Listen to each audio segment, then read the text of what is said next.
우리 교회 공간이 좁은 것 같습니다. 자, 하나님께 영광이 됐을 줄 믿고 오늘 같이 나눌 말씀은 히브리서 3장 12절에서 19절까지 같이 봉독하도록 하겠습니다. 12절부터 19절까지 일어서셔서 제가 먼저 읽고 마지막에는 같이 읽겠습니다. 형제들아, 너희 중에 어떤 사람에게 믿지 아니해야 하는 악한 마음이 있어 살아계신 하나님을 떠나는 일이 생기지 않도록 조심하라. 오직 오늘이라 불리는 때 서로 날마다 권면하여 너희 중에 아무도 제 속임수를 통해 강팍하게 되지 아니하도록 하라. 우리가 우리의 확신의 시작을 끝까지 확고히 붙들진대 우리는 그리스도께 참여한 자들이 되었느니라.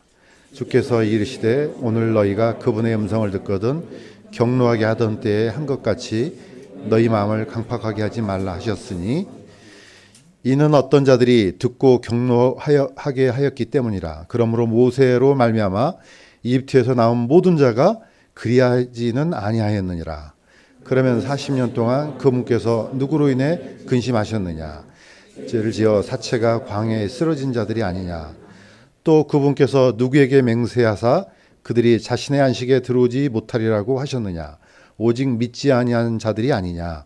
그러므로 우리는 그들이 믿지 아니하여 능히 들어가지 못하였음을 아노라. 잠시 기도하겠습니다. 하나님 아버지, 또 이 귀한 아침에 저희들 아버지 하나님께 이렇게 예배드리고 저희 마음을 아버지 하나님께 쏟아붓게 하시니 감사합니다. 오늘 또 같이 주께서 주신 말씀을 나눌 때 더 큰 하나님의 은혜와 하나님의 말씀을 또 하나님의 마음을 깊이 알 수 있도록 주께서 도와주시옵소서. 감사드리며 예수님의 이름으로 기도드립니다.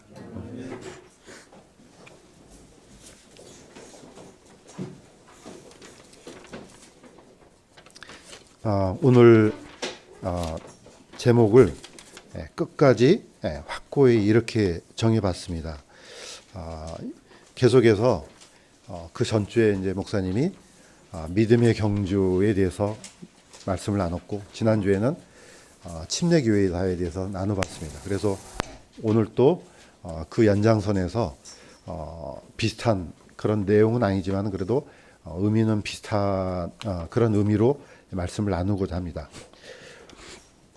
오늘 같이 읽었던 이 히브리서는 약간 우리가 그냥 우리의 관점이 아니고 약간은 유대인의 관점에서 약간 살펴볼 필요가 있습니다.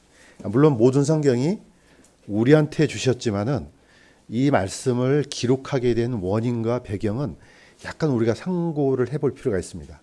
모든 성경이 그렇지만은 때가 되면은 성경이 툭툭 튀어나온 게 아닙니다. 모든 것이 필요하니까 하나님께서 그 시대에 주셨던 말씀입니다. 그래서 히브리서를 보시면은 제목 자체가 히브리인들이라는 뜻입니다. 그러니까 유대인들한테 주신 성경이라는 의미에서 이제 제목 자체가 히브리라고 되어 있습니다. 그러면 왜 이 말씀을 주셨나? 이미 수요일 날 한번 살펴봤지만은 다시 한번 이제 보도록 하는데, 자, 여기서는 약간 논란이 되고 있는 게 히브리서는 누가 기록했는지가 안 나옵니다. 그래서 학자들마다 신학자들마다 여기서 이제 주장하는 바가 틀립니다. 그래서 어떤 사람은 아볼로가 기록하지 않았냐, 또 어떤 사람은 뭐 다른 유명한 사람이 기록하지 않았냐, 이렇게 했는데 가장 이제 유력한 사람이 이제 사도 바울로 이제 사실 모아집니다. 저는 거의 99%가 사도 바울이 기록했고 또한 사도 바울이어야 된다고 저는 생각됩니다. 그렇게 하면은 이 배경이 굉장히 절묘하게 잘 맞아 떨어집니다. 자, 왜 그런지 한번 살펴보도록 하겠습니다. 자, 이거는 이미 수요일에 한번 했는데 한 번 더 하겠습니다. 자, 사도 바울의 일생을 이제 쭉 살펴보면은 이미 사도 바울은 다메섹 도상에서 예수님의 부르심을 받고 1차, 2차, 3차 전도 여행을 마칩니다. 그러니까 그 기간이 약 10년 정도 걸립니다. 그러니까 10년 동안 열심히 예수님의 명령을 쫓아서 전 세계를 다니면서 복음을 전도합니다. 나중에 3차 전도 여행을 마치고 이제 예루살렘에서 투옥돼서 로마로 이제 실려가죠. 이때가 이제 61년에서 62년경으로 봅니다. 여기에 있는 것은 대충 이렇다는 뜻이지 이 숫자가 딱 맞는 건 아닙니다. 주장이 약간씩 틀립니다. 이제 숫자가. 자, 로마에 투옥됐다가 나중에 사도 바울이 석방이 되죠. 이 기간을 63년에서 64년경으로 봅니다.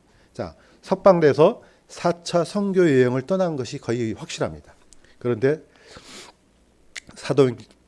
사도행전에는 물 좀 있으면 사도행전은 선교 여행이 기록되어 있지 않습니다. 자, 굉장히 성경뿐만 아니고 우리가 중요하게 다루어야 될 포인트가 하나 있는데 이게 64년 로마 대화재입니다. 이거는 64로 외우면 좋을 것 같아요. 이건 너무너무 중요한 역사입니다. 왜냐? 이것 때문에 사도 바울이 나중에 2차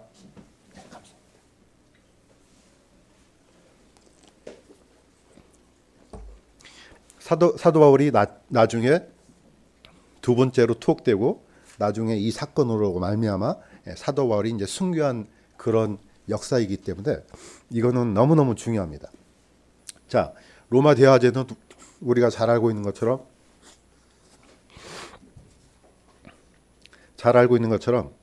로마가 64년에 이 로마 시내 안에서 불이 났습니다. 불이 났는데 얼마나 큰 불이었냐면은 로마 시의 거의 3분의 2가 불타버립니다. 그러니까 로마로서는 너무나 큰 충격을 받았고 이 로마인들이 특히 이런 일이 이 엄청난 재앙이 왜 일어났을까? 이의 원인을 찾아가기 시작합니다. 자, 그런데 이때 정치적으로 가장 큰 부담을 느낀 사람이 누굽니까? 당시에 로마 황제였던 네로였습니다. 자, 네로는 이 사건이 터지자마자 실제로 이 화재를 끄기 위해서 노력을 했던 것은 사실인 것 같아요. 그런데 나중에 모든 사람들이 누구를 지목합니까? 이 네로를 지목하죠. 사실 어떤 사건이 터지면 가장 책임자가 나중에 비난을 받을 수밖에 없습니다. 네로는 너무나 이게 이제 두려웠던 거죠. 사실 그럴 수밖에 없는 게 네로라는 이 인물 자체가 너무나 잔혹했어요. 자기 어머니도 죽였죠. 황후도 죽였죠. 나중에 자기 스승도 죽였죠. 그러니까 모든 시선이 어디로 쏠립니까? 네로한테 쏠릴 수밖에 없죠. 저는 충분히 그렇게 해도 타당하다는 생각이 듭니다. 자, 그러니까 어떻게 해요? 자신의 정치적인 부담을 줄이기 위해서 이제 누군가의 희생양을 찾습니다. 자, 오른쪽에 있는 그림 보면은 14구역 10이라는 숫자가 있죠. 로마는 7개의 언덕이 있습니다. 자, 7개의 언덕 중에서 가장 높은 언덕이 카피톨리노 언덕이라고 되어 있습니다. 여기는 우리가 좀 외워둘 필요 있습니다. 왜냐하면 이 카피톨리노 언덕은 로마의 주신이 여기가 안치됐다기보다는 세워져 있습니다. 그러니까 헬라어로 말하면 제우스 신이죠. 로마로는 이제 유피테르라고 합니다. 자, 여기에 있죠. 아니 이것저것 할 것 없이 엄청난 피해를 다 입습니다. 그러니까 어떻게 해요? 로마인들은 우리가 지금까지 우리의 신들을 소홀히 여겨서 다른 신들이 이 안에 들어와서 이런 일이 일어나신 것이 아닌가. 이렇게 이제 당연히 이렇게 생각하겠죠. 자, 이런 정치적인 부담을 가질 때 이제 눈에 들어오는 희생양이 딱 두 군데 있어요. 누구냐? 바로 10수밖에 없습니다. 자, 그런데 14구역에 있는 유대인들은 피해갔어요. 왜냐? 바로 네로 황제의 황후였던 포파이아가 이 어떻게 보면 든든한 지원군이 됐습니다. 자, 그러면 남은 사람들은 누굽니까? 그리스도인들이에요. 자, 여기는 어떻게 그리스도인들은 뭐 정치적인 무슨 지원자도 없고 무슨 후원자도 없고 아무도 없어요. 자, 보시는 것처럼 이 도시가 있으면은 가장 잘 못 살고 좀 뭐랄까 좀 그 소외된 사람이 다 어디로 갑니까? 밖으로 가잖아요. 12호 구역이 로마에서는 가장 바깥쪽에 있습니다. 자, 이때 네로가 이 기독교인들한테 모든 화살을 집중하기 시작합니다. 그러니까 어떻습니까? 거의 그리스도인은 모든 여기서 이제 로마에서 어떻게 보면은 이 모든 분노의 화살 표적이 되기 시작합니다. 그러니까 어떻게 해요? 이 사람들이 막 흩어지기도 하고 어디론가 도망가기도 하겠죠. 그런데 문제는 이 사람들이 로마 사람들이 이 그리스도인들을 마구 잡아서 죽인 게 아니에요. 어떻게 죽이느냐? 제시를 합니다. 자, 너의 주가 누구냐? 예수님을 믿느냐?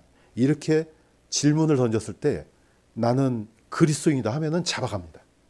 자, 이때 가장 갈등에 섰던 사람들이 누구겠습니까? 그때 갈등에 섰던 사람들이 바로 유대인들이에요. 정확하게 말하면 유대인이면서도 예수님을 믿었던 유대 크리스찬들입니다. 자, 우리가 약간 이 문제를 약간 생각을 좀 해볼 필요가 있습니다. 오늘날에는 옛날에는 디아스포라 유대인이라 그랬지만은 지금은 이런 단어를 씁니다. 메시아닉 주라고 씁니다. 혹시 많이 들어봤죠? 메시아닉 주라는 것은 메시아를 따르는, 다시 말해서 예수님을 주님으로 섬기는 유대인이란 뜻입니다. 이 그룹이 있어요. 크리스찬 그룹에 이 그룹이 있는데 되게 독특합니다. 저도 신학교 다녔을 때, 제가 펜사콜라에 있을 때 한번 참석을 했어요. 그런데 메시아닉 주들은요, 범위가 상당히 넓어요. 저도 처음에는 유대인이면서 예수님을 믿기 때문에 우리랑 똑같다고 생각됐어요. 그런데 쓰는 용어도 틀려요. 우리는 목사님이라고 부르잖아요. 패스라고. 여기는 레바이라고 해요. 랍비라는 뜻입니다. 모이는 날도 주일이 아니에요. 토요일 날 모여요. 마치 안식교는 아닌데 아무튼 그렇게 모여요. 그러니까 이분들의 독특한 풍습이 있구나. 그런데 제가 가봤던 이 메시아닉 주들은 약간 오순절 계통과 가까워요. 그래서 메시아닉 주들도 여러 분파가 있구나. 이때 이제 저도 알기 시작했죠. 자, 침례교 분파도 있지만은 오순절 분파도 따로따로 있어요. 어찌됐든 이 전체 그룹을 메시아닉 주라고 합니다. 자, 이게 굉장히 독특한 게 뭐냐면은 이분들이요, 사도행전에도 보시면 아시겠지만은 사도 베드로조차도 이 경계를 넘어가지를 못합니다. 보시는 것처럼 사도 베드로가 어떤 분이에요? 이 사도들 중에 으뜸인 분이잖아요. 하나님께서 베드로를 통해서 하늘에서 보자기를 내렸습니다. 각종 짐승들이 다 있어요. 그러니까 하나님께서 하늘에서 소리가 났습니다. 베드로야, 다 잡아먹어라.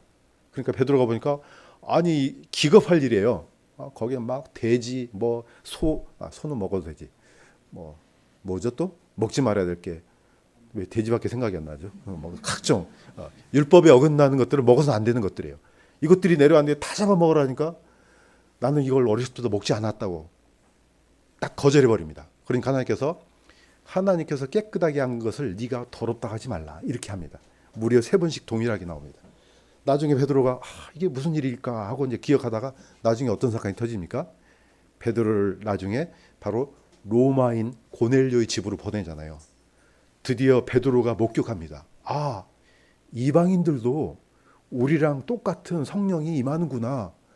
이방인들도 구원을 시켜주네. 사도 베드로가 눈으로 목격합니다. 우리는 웃긴 일이잖아요. 너무나 당연한 일인데, 그런데 그때 당시 때는 있을 수 없는 일이에요. 구원은 온전히 누구만? 유대인들만 받아야 되는 거예요. 그런데 저런 개 같은 이방인들이 구원을 받네? 이런 스타일이죠. 자, 그러면서 예루살렘에 올라갔더니 예루살렘에 있던 유대 그리스도인들이 막 비난하기 시작합니다. 그러니까 했던 얘기입니다. 베드로가 하나님께서 주 예수 그리스도를 믿는 우리에게 주신 것과 같은 선물을 그들에게도 주셨으니 내가 무엇이기에 하나님을 거역할 수 있겠느냐. 그러니까 거기에 있는 유대 그리스도인들이 이것들을 듣고 잠잠하고 하나님께 영광을 돌리며 이르되 그러면 하나님께서 이방인들에게도 생명에 이르는 해결을 주셨도다. 이 말로 갖고는 감이 잘 안 나오죠. 영광을 돌리기는 돌리는데 전혀 영혼이 없는 멘트. 그냥 별로 안 기뻐요. 그러면 이방인들에게도 그냥 구원을 주셨네. 이 정도. 별로 안 기쁜데 그냥 하나님께서 하신 일이니까 어쩔 수 없이 인정해 주는 거. 이 정도가 바로 사도 시대 때 유대인들이 가지고 있는 어떻게 보면 감정들이었습니다. 자, 그런데 구원을 인정은 했어요. 그런데 도저히 넘기 힘든 게 뭐냐? 교제입니다. 자, 사도 베드로가 나중에 저기 안디옥까지 갔습니다. 그래서 갔으니까 어떻게 해요? 거기는 다 이방인들이잖아요. 예루살렘 교회는 다 거의 다 유대인들이고 안디옥 교회 가니까 어떻게 해요? 밥은 먹어야 될 거 아닙니까? 같이 밥을 먹었습니다. 그랬는데 하필이면 그때 예루살렘에서 야고보에게서 온 사람들이 있었습니다. 다시 말해서 예루살렘 교회 성도들이 한번 온 것 같아요. 그러니까 어떻습니까? 베드로가 이방인들과 함께 먹었으나 그들이 오매 할례자들에게 속한 그들을 두려워하여 그가 뒤로 물러가 자신을 분리하였으며 다른 유대인들도 그와 함께 위선을 행하고 심지어 바나바도 그들의 위선에 끌려갔느니라. 자, 우리가 볼 때는 사도 베드로가 이렇게 했다고? 이렇게 하잖아요. 충분히 이게 있을 수 있는 일이에요. 왜냐? 구원은 인정하는데 같이 밥 먹는 것은 굉장히 힘든 일이에요. 여러분들 혹시 우리 안에는 이런 게 없는 것 같습니까? 있습니다. 가정을 한번 해보세요. 저기 아프리카 목사님이 한국에서 개척을 했어요. 교회를. 여러분들 가갖고 아유 목사님 이렇게 하고 할 수 있을 것 같습니까? 다른 교회도 많은데 저기 동남아 필리핀 저기 어디 말레이시아 그 목사님이 와갖고 개척을 했어요. 산뜻 가가지고 거기서 예배드리는 게 힘들걸요? 우리는 이걸 하지만요 우리 안에도 이런 게 있습니다. 이거는 제가 보니까 사람들 안에 이런 게 있구나. 저는 유대인들을 이해하기 시작했어요. 유대인들이 넘지 못할 그런 DNA가 있어요. 뭐냐? 선민의식이에요. 나는 그래도 유대인이야. 그래도 구원받는 건 인정하겠어. 그러나 같이 교제하고 나누는 건 약간 힘들 것 같아. 딱 보니까 메시아닉 주들이 아마 그런 것 같아요. 자, 이분들은 크리스찬들이에요. 그런데 유대인이에요. 그러면은 다 같이 한 교회에서 예배드리면 되잖아요. 안 그래요. 따로 모여요. 유대인들끼리 따로 모여요. 이방인들이 오는 건 그건 뭐 어쩔 수 없어요. 그러나 대부분들이 이렇게 모여요. 밑에 있는 그림 보세요. 이게 바로 유대인들의 이 유월절이에요. 이 자리에 들어갈 수 있을 것 같습니까? 우리 이방인들이? 절대로 못 들어갑니다. 굉장히 힘들어요. 자, 이러한 한계를 누가 갖고 있었습니까? 사도 베드로가 가지고 있었습니다. 그러면은요, 사도 베드로도 그런데 우리 같은 사람은 오죽하겠습니까? 누군가랑 같은 공간에서 같은 식사를 나눈다. 이건 엄청난 겁니다. 자, 이런 관점에서 우리가 이 히브리서를 약간 바라볼 필요가 있다는 겁니다. 자, 이걸 한번 생각해 보겠습니다. 유대인들은요, 근본적인 의문을 갖고 있어요. 특히 유대 그리스도인들은. 그런데 모든 사람이 아마 이럴 것 같아요. 어떤 문제가 터지잖아요. 그러면은 자신이 잘 먹고 잘 살고 문제가 없을 때는 아무런 문제의식이 없습니다. 그런데 갑자기 고통이 밀려와요. 그러면 왜 그럴까? 이런 원인이 어디서 온 걸까? 사실 알 수 없는 고통도 많아요. 욥을 한번 보세요. 욥은 그렇게 하나님을 잘 섬겼어요. 그런데 하루아침에 몇 명이 죽습니까? 자기의 아들, 딸들, 7명의 아들, 딸 3명이 하루아침에 다 죽습니다. 아니, 아들만 죽는 것뿐만이 아니고 재산도 한꺼번에 다 날아가 버려요. 그 다음에 자기 건강도 거의 망가져가지고 이제는 치유될 수 없는 병에 걸립니다. 자, 이때 보통 사람들 같으면 자살하지 않겠습니까? 거의 그럴 것 같아요. 그러나 욥은 왜 이런 일이 일어났는지 알 수는 없었지만은 하나님을 비방하지는 않습니다. 그러니까 사실 위대한 우리의 선조죠. 보통 사람들 같으면 이거 못 견뎌요. 스트레스 받아서 아마 죽을 겁니다. 자, 근본적인 원인을 사람들은 이렇게 꼬집습니다. 딱 가다 보니까 날 때부터 눈먼 소경인자가 보여요. 질문이 됐든 어떻게 합니까? 선생님이요, 라피요. 누가 죄를 지었기에 그가 눈먼 자로 태어났나이까? 아니, 이 사람이 죄를 지어서 이렇게 됐습니까? 아니면 그 부모입니까? 우리가 어떤 문제를 찰 때 항상 그러잖아요. 뭐 어떤 게 터지면 이게 누구 때문에 이런 거지? 원인을 좀 알아야 될 것 같아. 그래야 좀 속이 시원할 것 같아요. 그러니까 예수님께서 이 사람이나 그의 부모나 죄를 짓지 아니했으며, 그러니까 이 사람의 죄도 아니고 그 부모의 죄도 아니다. 그럼 뭐죠? 이것은 그에게서 하나님의 일을 나타내고자 함이라. 참 이것도 좀 이해하기 힘든 해답이긴 해요. 사실 우리 주변에 보면은 어떤 사람은 건강하고 어떤 사람은 아주 설명할 수 없는 그런 질병이 있고 뭐 자기 자신도 모르겠어요. 그런 분들 있잖아요. 이 답답함을. 아마 각자도 있을 겁니다. 겉으로는 멀쩡하지만은 설명할 수 없는 그런 질병과 고통과 이런 것들이 있습니다. 자, 어떻게 보면은 이게 사람들이 가지고 있는 본능입니다. 이건 뭐지? 왜 이런 거지? 이건 누구 잘못 때문에 그런 거지? 찾아냅니다. 그 근원을. 자, 저는 이 요한복음 9장을 보고 손가락을 가리키고 있다는 생각이 들어요. 뭐냐? 이 사람을 어디로 보냅니까? 예수님께서 진흙을 이겨서 어디로 보냅니까? 실로암으로 보내잖아요. 실로암에 가서 씻으라. 자, 그러면 실로암은 좌표를 찍어내는 아주 중요한 통로가 됩니다. 그 뜻이 뭡니까? 보내심을 받았다. 예. 누구를 가리키고 있습니까? 예수님을 가리키고 있죠. 예.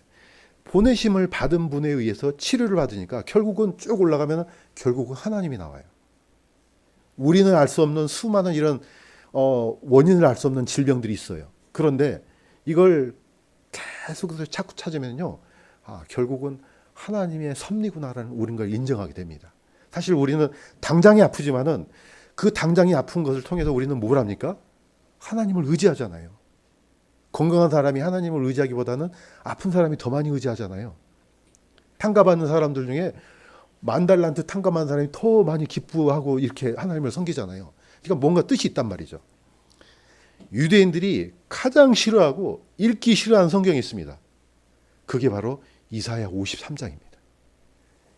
예수님께서 십자가에 못 박혀서 돌아가셨잖아요.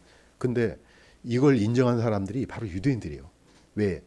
메시아는 그럴 리가 없다는 거지.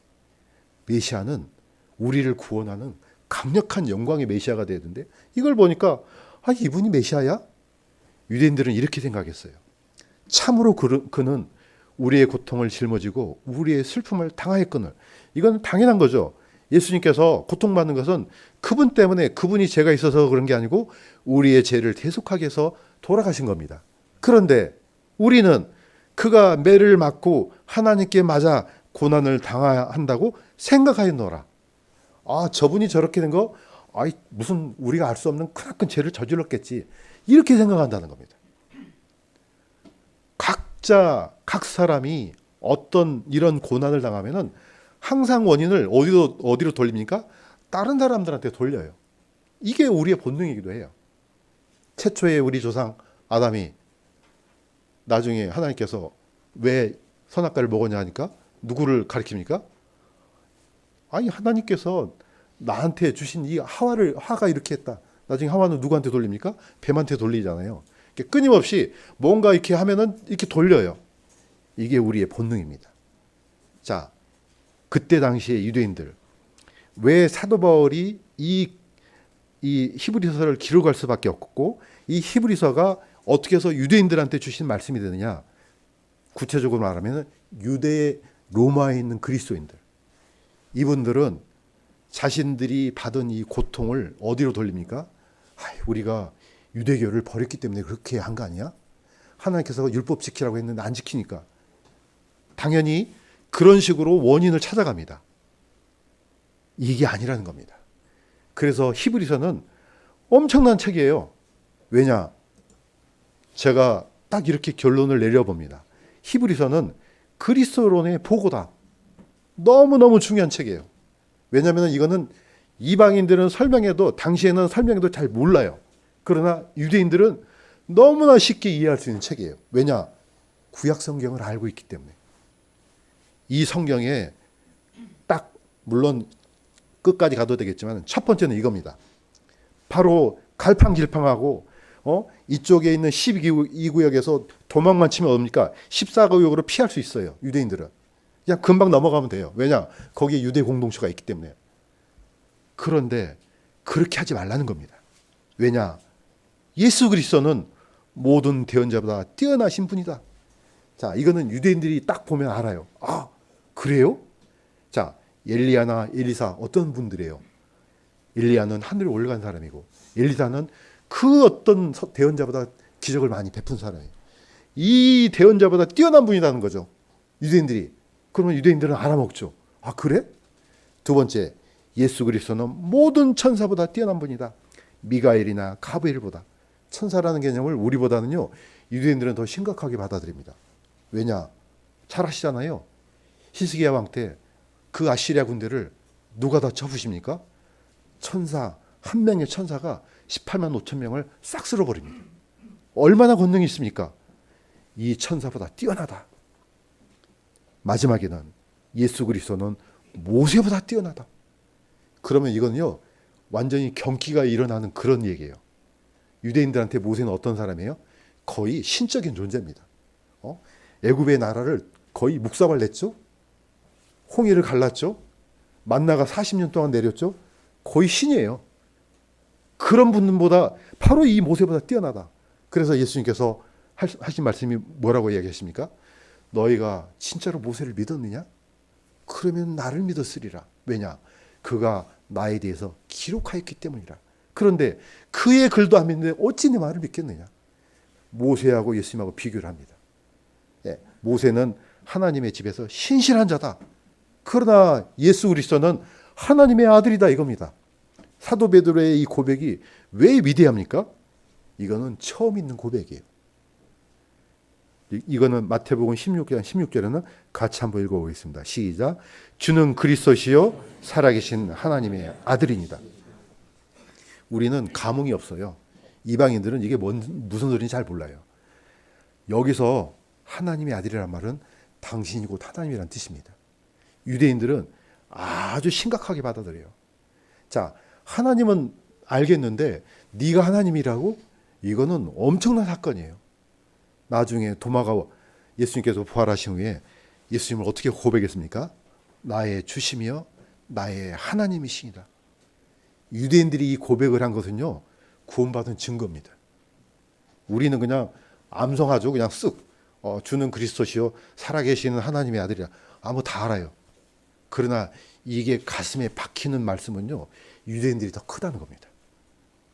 그래서 히브리서는요, 이거는 모든 그리스도에 관련된 것이라면 여기 다 들어있습니다. 이 유대인들은 너무 쉬워요. 왜냐? 구약 전체를 알고 있거든요. 그분이 메시아, 그분이 바로 이분이구나. 그분이 십자가에 못 박혔는데 그분이 십자가에 못 박힌 게 힘이 없어서 돌아가신 게 아니었구나. 우리를 대속하기 위해서 돌아가셨구나. 너무 쉬운 거죠. 자, 1차적으로는 유대인들입니다. 그러면은 우리에게도 똑같습니다. 왜냐? 이런 상황이 또 오거든요. 성경에는 항상 비슷한 역사와 장면이 연출이 또 됩니다. 자, 신신당부합니다. 신명기 잘 아시잖아요. 모세가 기록한 마지막 성경일을 신명기로 합니다. 왜 신명기를 합니까? 신신당부한 말씀이란 뜻이에요. 히브리어로는 나바르, 네바림 해서 말씀이란 제목이 있어요. 자, 이것이 이제 헬라어로 넘어가면은 재차 주신 말씀이란 뜻이에요. 그래서 반복하다는 뜻입니다. 우리가 계속해서 반복하잖아요, 이 말씀. 신신당부하잖아요. 우리 부모님들이 애들한테 그냥 한마디 하고 끝납니까? 계속해서 같은 말씀 하잖아요. 등교할 때 차 조심하라. 오늘 했으면 내일도 똑같은 말 하잖아요. 왜 합니까? 이게 바로 신신당부예요. 히브리서가 바로 그런 내용입니다. 마치 구약의 신명기처럼 이 히브리서도 똑같은 그런 내용이에요. 그러므로 우리는 마땅히 우리가 지금까지 들은 것들에 더 열심히 주의를 기울여야 하리라. 자, 지금까지 들었어요. 이방인들에서 들었습니까? 이방인들은 뭔 소리인지 모르잖아요. 유대인들은 지금까지 키가 닳도록 아예 박히도록 들었습니다. 자, 이걸 열어주는 겁니다. 그러면서 경고합니다. 우리가 이렇게 큰 구원을 소홀히 여기면 어찌 피할 수 있으리요? 이 구원은 처음에 주께서 말씀하시기 시작하신 것이요, 그분의 말씀을 들은 자들이 우리에게 확증한 것인데, 하나님께서 자신의 뜻에 따라 표적과 이적들과 다양한 기적들과 성령님의 선물들로 그들에게 대하여 증언하셨느니라. 예수님께서 말씀하시고 하나님께서 증언하시고 또 성령을 통해서 확증하시고, 밑에 있는 그림은 모세가 모압산에 있는 비스가 산에 올라가서 저 멀리 요단강 너머를 바라봅니다. 모세는 들어갈 수가 없습니다. 그러나 멀리 바라보잖아요. 얼마나 들어가고 싶겠습니까? 그래서 막 간청하죠, 하나님께. 그랬더니 하나님께서 두 번 다시 얘기하지 마. 너의 여정은 여기까지 하고 마무리 짓습니다. 그러니까 어떻습니까? 이제 모세는 지금 현재 남아있는 바로 유대인들한테, 이스라엘 백성들한테 신신당부합니다. 그래서 신명기예요. 그래서 신명기의 말씀은 창세기, 출애굽기, 레위기, 민수기를 다시 반복을 또 합니다. 그러니까 어떤 사람들은 아니 왜 앞에 있는데 왜 이걸 또 하지? 아이 지루하게, 이런 느낌을 받습니다. 그래서 신명기가 반복적인 말씀이에요. 히브리서도 구약에 있는 말씀을 반복합니다. 얼마나 중요하면 이렇게 얘기를 하겠습니까? 자, 그래서 이제 마무리합니다. 어떤 얘기를 또 하십니까? 아까 얘기했던, 다시 읽었던 말씀이에요. 믿음의 길에서 떠나지 말라. 제가 읽겠습니다. 형제들아, 너희 중에 어떤 사람에게 믿지 아니하는 악한 마음이 있어 살아계시는 하나님을 떠난 일이 생기지 않도록 조심하라. 맨날 듣던 얘기 아니에요.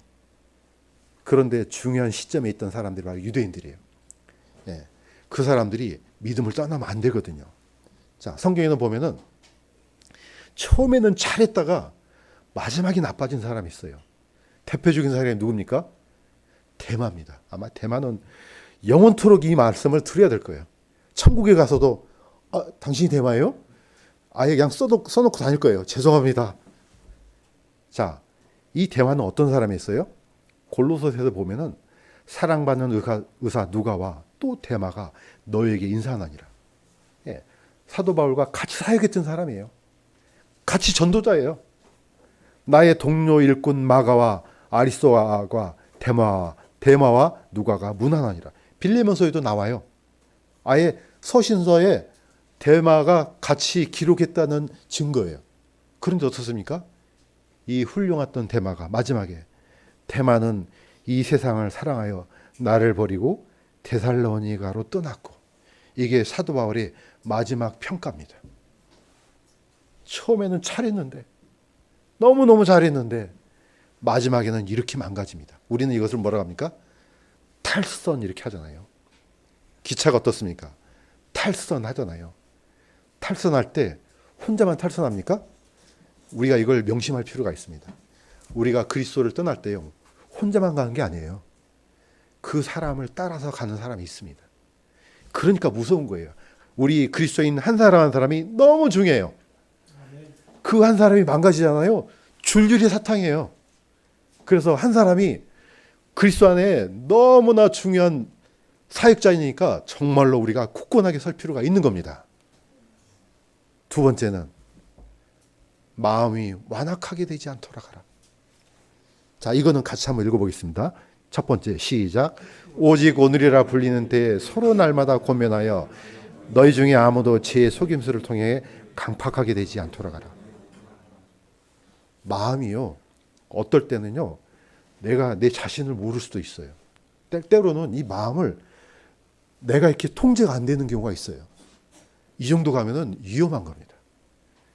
이 우리의 마음은 하나님께서 주신 고귀한 양심이 들어 있습니다. 그때 하나님께서 빛을 비춰주잖아요. 혹시라도 내가 잘못된 길을 갈 때 울림을 줘요.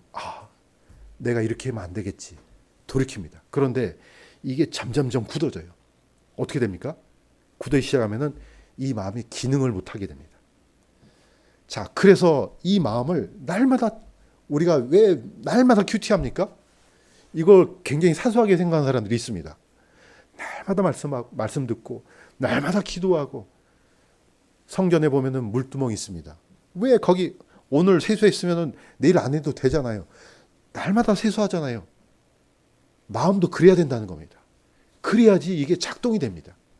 그런데 이게 굳어지잖아요. 나중에 그 어떤 것을 줘도요, 튕겨져 나가버립니다. 우리 수요일날 계속해서 그 왕들의 인물들에 대해서 배우잖아요. 처음은 너무 잘했는데 마지막에 망가진 왕이 있어요. 우시야 왕, 요아스 왕. 요아스 왕은 여호야다가 살아있을 때는 너무 잘했어요. 나중에 여호야다가 없어지니까, 죽고 없으니까 어떻습니까? 마음이 굳어지기 시작합니다. 우시야 왕도 똑같아요. 너무 잘했어요. 이런 왕이 없을 정도였어요. 근데 나중에 점점점 마음이 교만해지다 보니까 나중에 그 어떤 소리도 안 들려요. 직접 자기 가서 성전에 가서 이제 제사를 드리잖아요. 자, 그러니까 당연히 레위파 제사장들이 가서 말렸겠죠. 그랬더니 막 화를 냈습니다. 이건 이미 마음이 굳어진 겁니다. 자, 그가 제사장들에게 화를 낼 때 주의 집에서 분향 제사장 옆에서 제사장들 앞에서 그의 이마에 나병이 솟으니라. 징벌을 받아서 나중에 왕에서 쫓겨나서 나중에 그 무덤에도 묻히지 못하는 왕이 됩니다. 그래서 우리는 날마다 이 마음을 하나님께서 기뻐하시는 마음으로 날마다 준비된 마음으로 그렇게 우리의 마음을 이렇게 가듬을 필요가 있다고 저는 봅니다. 자, 마지막입니다. 처음의 믿음을 끝까지 확고히 붙들라. 오늘 이 말씀입니다. 제목입니다. 자, 다시 한번 이것도 같이 한번 읽겠습니다. 시작. 우리가 우리의 확신의 시작을 끝까지 확고히 붙들진대 우리는 그리스도께 참여한 자들이 되었느니라. 약간 좀 말이 좀 어색하지만은 저는 이렇게 봅니다. 우리가 그리스도께 참여한 자들이 되었다면은 우리가 우리의 확신의 시작을 끝까지 붙들어라. 같은 말이죠.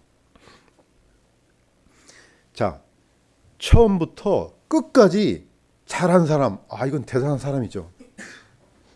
저는 이제 별로 마라톤을 안 좋아하지만은 압니다, 그 고통을. 보통 우리가 시골에서 마라톤 할 때 처음부터 확 나간 사람 있잖아요. 어떻게 이제 비난합니까? 그때는 그 사람을 촌놈 마라톤이라 그럽니다. 처음에는 막 튀어나가요. 나중에 시간이 지나면요, 결승에도 못 옵니다. 우리의 신앙이 이렇게 되면 안 된다는 거죠. 물론 처음에는 잘못하다가 나중에 마지막에 잘하면 이거 괜찮아요. 오늘 여기 뒤에 있던 다시 일어난 마가는 처음에는 잘 못했어요.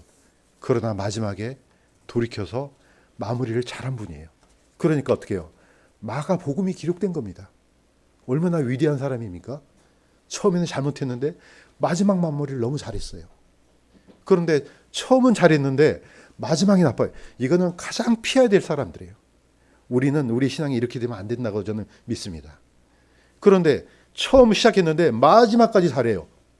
대표적인 분이 누굽니까? 사도 바울이죠. 누가입니다. 디모데입니다. 아글러와 브리스길라입니다. 이분들은요, 처음 믿는 순간부터 마지막 죽는 순간까지 최선을 다했던 분들이에요.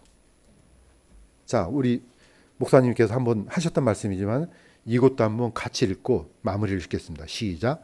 내가 선한 싸움을 싸우고 나의 달려야 할 길을 마치고 믿음을 지켰은즉 이후로는 나를 위하여 의회관이 예비되어 있나니 곧 주로 오신 심판자께서 그날에 그것을 내게 주실 것이요 내게만 아니라 그분의 나타나심을 사랑하는 모든 자들에게도 주시리라. 숱한 유혹과 미혹이 우리 인생 가운데 나타날 수 있습니다. 그러나 우리가 처음 믿었던 그 믿음, 처음 받았던 그 사랑, 주님이 오시는 그날까지 변치 않고 끝까지 지키는 우리 강남 성서침례교회 성도들이 다 되기를 주님의 이름으로 간구드립니다. 기도하겠습니다. 하나님 아버지, 우리가 때로는 우리의 마음을 모를 때가 있습니다. 그 정도까지 되지 않도록 저희를 불쌍히 여겨주시고 우리의 마음이 늘 하나님을 향해서 이 말씀을 향해서 열려 있을 수 있도록 도와주시옵소서.